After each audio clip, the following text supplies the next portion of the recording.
You want to read the email? Yep. So this email came in on December 31st at 10:42 a.m. That is Tuesday. He said, in case I do not make it to my decision point or on to the Mexico border, I am sending this now.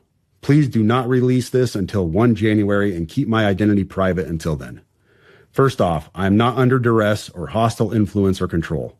My first car was a 2006 black Ford Mustang V6 for verification. What we have been seeing with drones, he puts that in quotes, he says drones, is the operational use of gravitic propulsion systems powered aircraft by most recently China and the East Coast, but throughout history, the U.S. Only we in China have this capability. Our OPCEN, that's Operations Center, our OPCEN location for this activity is in the box below. China has been launching them from the Atlantic from submarines for years, but this activity recently has picked up. As of now, it is just a show of force, and they are using it similar to how they used the balloon for SIGINT and ISR, which are also part of the integrated comms system. There are dozens of those balloons in the air at any given time. The so what is because of the speed and stealth of these unmanned aircraft. They are the most dangerous threat to national security that has ever existed.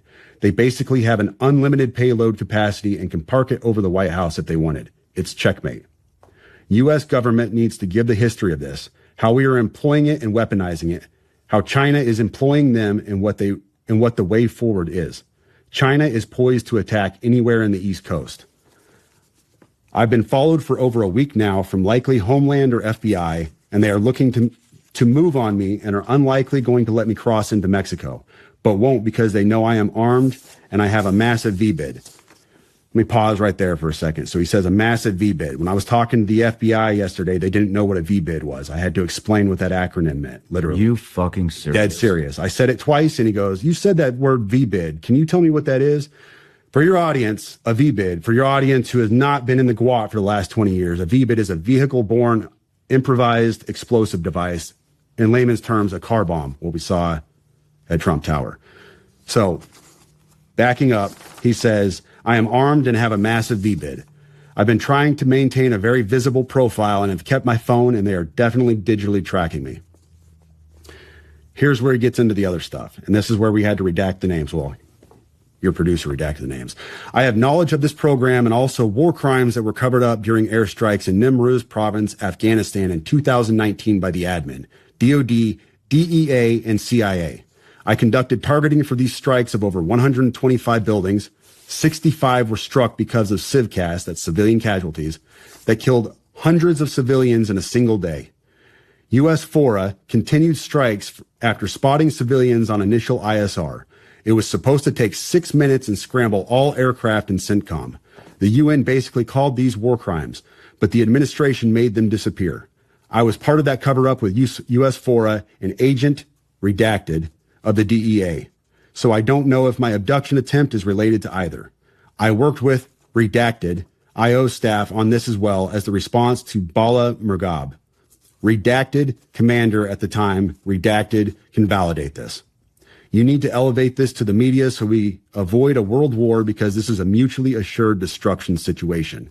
Then he says, for vetting, my LinkedIn is Matt Berg or Matthew Livelsberger, an active duty 18 Zulu out of 110, that's 1st Battalion 10th Special Forces Group. My profile is public. I have an active TSSCI with UAP, USAP access. What is USAP? Do you know what that is? I don't know what that is. But I checked his credentials on LinkedIn. So that was the first thing I did. I went to his LinkedIn page. First thing I noticed was all of his bona fides were in place. He has all the UAS training from USASOC and everything else. And so I said, okay, at least the guy knows what he's talking about with drones. That was a very rough dig into the guy. But my issue was I couldn't validate or verify any of this information. And I told him that. And how I responded to him was in a subsequent email. I said, this is obviously a very big deal, but I don't have anything to verify this information with. Talking about gravitic propulsion systems without evidence just makes me another UFO talking head. Like, I'm not going to go on my social media page and start talking about UFOs and anti-gravity systems and everything. I don't know what you're talking about. I can't. And he said, can I get on Fox News Contact on Signal as well as Sean's show? Hegseth would be good too. That was his last message to me. Wow. Yeah. You know, the thing is, what is a gravitic propulsion system? To be honest,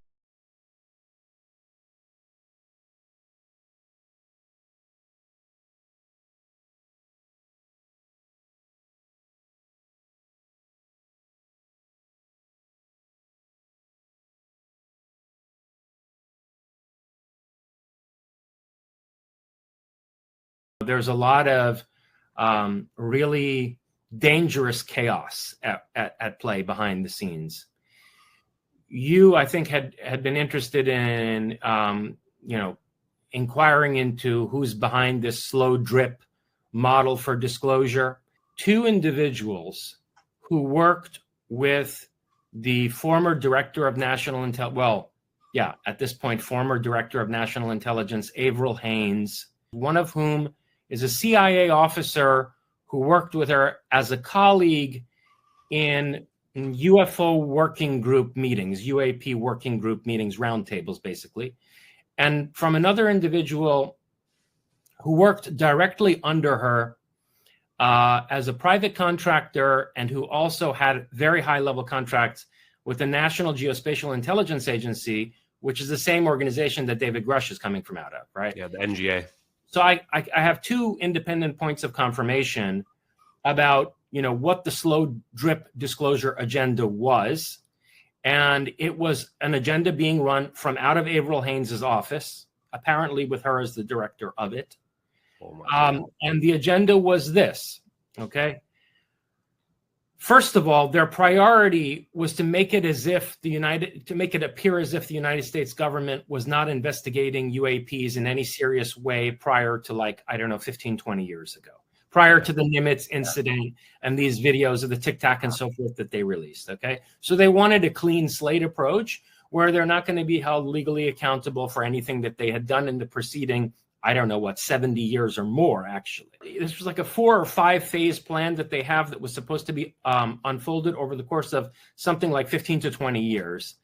And the first phase, I was told, was that they were going to use the James Webb telescope, this new telescope that they have out there, to basically release to the public imagery of apparent artificial structures on distant bodies in our solar system.